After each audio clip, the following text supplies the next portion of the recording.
friends. Hello, hi, how are you? I hope you guys are having an amazing day today. Happy Monday? I think that I'm posting this on Monday. This is officially going to be the start of my pre-film week. I am on vacation right now. When you watch this, I'm on vacation. I'm at a beach. I'm having a great time. Thank you so much for asking. I know that I'm gonna have a lot of fun on this. I'm going on vacation with my friends and I'm really excited. But I did pre-film 5 videos for you guys this week, so there will be content as usual, which is fantastic. This is the last one I'm filming before, so I'm really, well, technically I'm filming one tomorrow with Lacey, but that'll be up on Friday. But this is my last like solo one I have to film, so I've officially completed my goal. I'm very excited about that. Anyway, this is going to be, so this all pre-filmed. If I don't heart comments as much this week as I usually do, I usually try to stay really up to date on my comments. If I don't, it's because I'm on vacation, I don't have Wi-Fi, don't have service, I'm in a cabin in the woods. Okay, thank you. So, video, I completely forgot what I was filming.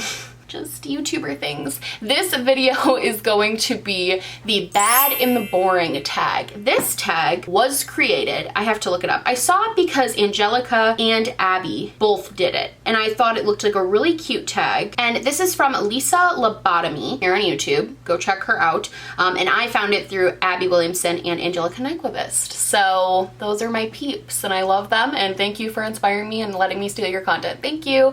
So the tag questions I thought were kind of interesting, and I thought, I don't know, you just kind of get to talk about bad makeup, and I love doing that. So we're just gonna jump right into this. The questions. Number 1, foundation finish you don't like.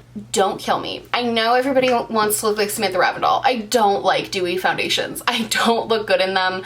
I think I look kind of weird. They bring out weird, I know this is gonna sound crazy, but it brings out like weird undertones in my, like, I don't know what it is, but I have like an actual issue where when I wear them, I feel like I look gray. Like, I don't know what happens to me. I have one, and it's the CoverGirl Healthy Vitalist Elixir, and I'll wear it sometimes, but I just look weird. Like, I just look cakey. I just don't look particularly good. I like looking glowy, so I use things like highlighter to like make myself look super glowy. You can see right now I'm like glowing to the gods. I love looking glowy, so you would think I would like the dewy look.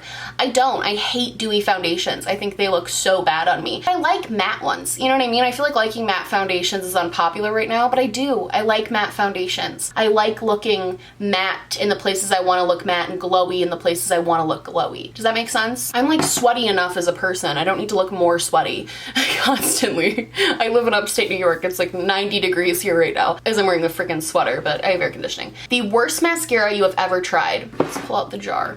I haven't decluttered any of my mascaras in a very long time. Oh, you know what was bad? Where is it? The Kiko. The Kiko mascara. This was bad. I actually hated this. It's their Volumized Active Mascara. First of all, this needs to be thrown away. It's disgustingly old. The wand looks kind of like a Christmas tree, so I thought that was gonna be like a good, like a positive. I thought that was gonna be good for me. It's actually, I like the wand. I would probably actually save the wand and use it in a different mascara because I like what this does to my eyelashes. However, the formula on this was trash. It was so bad. It would like crinkle and cake off, and it would get really dry and like crinkle down my eye. It was like one of the only mascaras I've ever had that did that to me, where throughout the day it would just be like falling down my eyes. It transferred like crazy. Like if I even blinked once, like 2 minutes after putting it on, that's a little exaggerated, but like if I blinked at all, it would just go everywhere. It transferred like crazy. I tried using it on my like lower lash once, and that was a freaking disaster. So that one I didn't like. I also wasn't a big fan. Where is it? Superhero one. The It Superhero. This one was not great either in my opinion. It's just a plain wand. You wouldn't think anything of it, but this formula, again, I just didn't like it. The It Cosmetics Superhero. I just didn't like the formula. I wasn't a fan. I got this in BoxyCharm and I tried it, and same thing, like it just would get really dry. It was very like crinkly. I found that it made my lashes very clumpy instead of like wispy and far apart and like what you would want in a lash. Made them very like clumped together and not great. So this one was definitely a bad one as well. Yeah, I didn't like either of those mascaras. One thing you tried once then threw away. Okay, so there is one thing that I actually legitimately put on my face, smelled it, and then immediately threw it in the trash, but it was like skincare. It is there a brand called like Skinny Girl or something? I don't even remember what brand it was, but it was some sort of facial spray. It was like a prepping spray, and I sprayed it on my face once, and I got it like TJ Maxx, like on sale.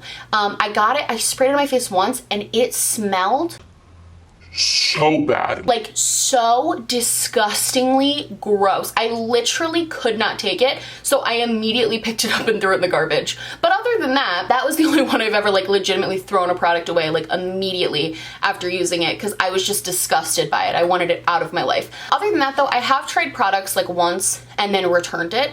There was this Makeup Forever. I don't really return products anymore. I used to be a serial returner, like I returned way too much, and then I educated myself and learned about the environment and how you shouldn't just trash that. And now I just try to make smarter purchases in the first place. I'll still return stuff if it's like truly something's wrong with it or it really is bad, but for the most part I really try to make things work. But there was this one foundation, the Makeup Forever Water Foundation. I don't know what that was supposed to be. I tried this years ago. It was like the Makeup Forever Water Foundation. That was the worst foundation I have ever tried in my life. It was so bad. I don't know what it was supposed to do. I don't know what it was supposed to be. It was horrendous. I hated it. It like would squirt on your hand and just like puddle off of your hand. Like it literally could have, if I had let it go long enough before hitting it with my sponge, it would just drip off my hand. Like it literally, I know it's their water foundation, but that doesn't mean it's supposed to be literal water. I felt like it was just tinted water. It was so, it didn't like stick to your face right. It was it was so weird. It was the weirdest foundation. And that one I tried once and then I returned it because I was like, this is garbage. Garbage. The most boring eyeshadow palette you own. Well, I'm not exactly the queen of excitement, so there's probably a few. The most boring one I own though, it's kind of mean, you know? It's like a little mean to my eyeshadow palettes, but I would have to say, I don't own it anymore, but this was the most boring one I owned. It was from Pure, and it was the Pure Soiree Diaries palette. It wasn't even like, the packaging wasn't even cute. It was like marble, I don't know. And the inside was just brown. Like it was straight up just brown. That was the most boring one I've ever owned. Like if I'm talking my entire collection, like that palette was so boring. And I feel like right now, the most boring one I own, let me go look. I'm gonna go look, hold on. This is gonna sound shady and I don't mean for it to be, but the two Urban Decay palettes I own are the most boring. The Urban Decay Born to Run is, I like it, it's cute, it's a boring palette, like there's nothing exciting about that palette.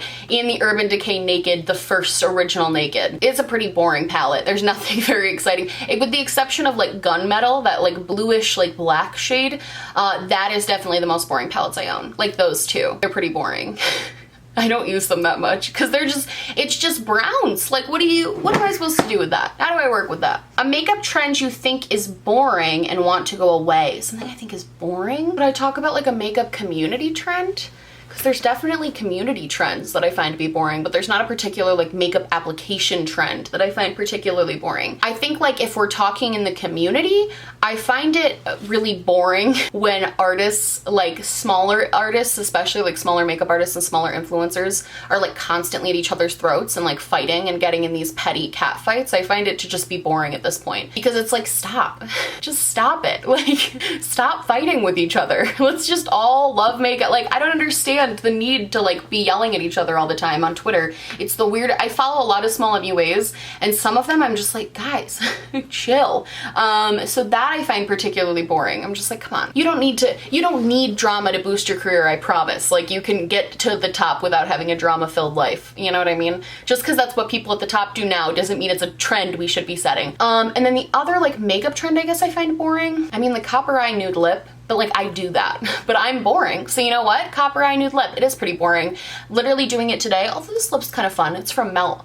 I bought some really fun lipsticks from Melt because all of their lipsticks were $5. So I bought like a green lipstick because I've never had, anyway, that's beside the point. But I think like copper eye nude lips, definitely boring, but I also definitely do it all the time because it's easy and kind of fun. It's thundering and lightning out right now. That's fun. What color do you think is the most boring? I just think brown. And I'm wearing it and I have it in my eyes right now. I just think brown is a boring color. I do. And I think it's because it's in every single eyeshadow palette ever that I'll look at eyeshadow palettes and I'll see a multitude of browns and I'm just like, oh, like it's boring, it's uninspired. And then people get mad at you in anti-hauls when you say that, but it's like, it is multiple tones of brown. Looking at it, it's boring. It is. Objectively, that's a boring eyeshadow. Doesn't mean it can't be useful, doesn't mean it can't be fun, but it's uninspired. It's been done a million times, and at this point, I find it to be quite boring. So brown eyeshadows are just so boring. So over it. What brand do you think comes out with the most boring things? Oh, you came for some tea. What brands do I think comes out with the most boring things? There's like some obvious winners. I mean, I think Tarte. Sorry, Nisa, I don't want to screw up your relationship with them, but like Tarte 100% comes out with like very boring things that I find to be just boring. I look at most of their palettes and I'm like, oh. Wow, that turned into a real one. I'm exhausted. But I look at their stuff and I'm just like bored. I'm bored with what they come out with. I don't think they come out with anything super inspiring. And even now they've branched into this new brand. They have like a sister brand that's their brand still called like, I think it's called like Sugar Rush or something. And even that stuff's pretty boring. Like it's candy themed and like watermelon themed and like baking themed. It's like a million different themes and they still can't seem to make those concepts, which inherently are fun and it should be easy. They for some reason like can't make that interesting. So I think Tarte as a brand just can't make anything interesting. I also think like Benefit would be on that list because they come out with the same 17 products every week. And I also think in a way Urban Decay, they used to be like a really, back in like the Vice days, they were and even the Naked days, they were like early ones, not now. We get it, Naked, we're all naked, we get it. But even the early days, they used to be really exciting, but now I just find them to be so incredibly boring. Like everything they come out with, I'm just like, really? Like weren't you edgy at one point? Didn't they? I think they might actually win most boring because I can see what they were capable of in like the glory days of Urban Decay. I've seen what they're capable of, and for whatever reason they just won't do that now. So that's why I think I would find them the most boring. But Tarte and Benefit are also up there in boring for sure. Which step in your makeup routine is the most boring? I'm like looking at my face, analyzing which part I hated doing. I actually think eyebrows. I find eyebrows to be really boring only because I'm not great at them, and lipstick honestly too. No, lipstick is anxiety inducing. Eyebrows are just kind of boring because like I have my kind of set way of doing them and I just want to get them over with, you know what I mean? Like I just want to get it over with so I can go about my day and continue the rest of my routine. There's nothing fun, like there's no creativity with eyebrows. I mean, I'm sure for some people there are, but not for me. Like my eyeshadow is very creative, even my blush highlighter like contour combo, that's all very creative, but like eyebrows, same every day. I do the same thing. They look the same every day. They look semi-bad every day, and that's just kind of where we are with it. You know what I mean? It's definitely the most boring. If you had to choose, this is the last question, if you had to choose between a good base and a bad eye look, or a bad base and a good eye look, which would you choose? I would choose a good base and a bad eye look because I could just put my glasses This is when wearing glasses comes in handy. I could just wear my glasses or even sunglasses. If it's like this time of year, sunglasses all day, every day. So I would probably say I would rather have a good base because you can always cover your eyes. And also like, I just feel like a bad base is so noticeable. Whereas like bad eyeshadow, like you can kind of hide that, like your eyes are open, you know what I mean? Like nobody's really looking at that. But if your foundation is like bumpy and creasy and not blended and like I feel like people notice that more than eyeshadow. So I would much rather have a good base. That's what I spend the majority of my makeup routine doing, is getting a decent base down. So yeah, that is the tag. Make sure you go check out Angelica, Abby, and Lisa's videos on this. I thought it was a really, really fun and just cool tag to do. I thought it was a good time. Hope you guys liked it. I'm sorry if this video was a little shorter, but as I said, I am pre-filming. I hope you guys liked this video. If you did, please like and subscribe, or just like, or just subscribe, or do neither. Honestly, just so happy you're watching me. Thank you so much for being here. My merch, my social media, and everything I'm wearing on my face will be linked down below. And yeah, I love you guys so, so much, and I will see you in the next one. Bye!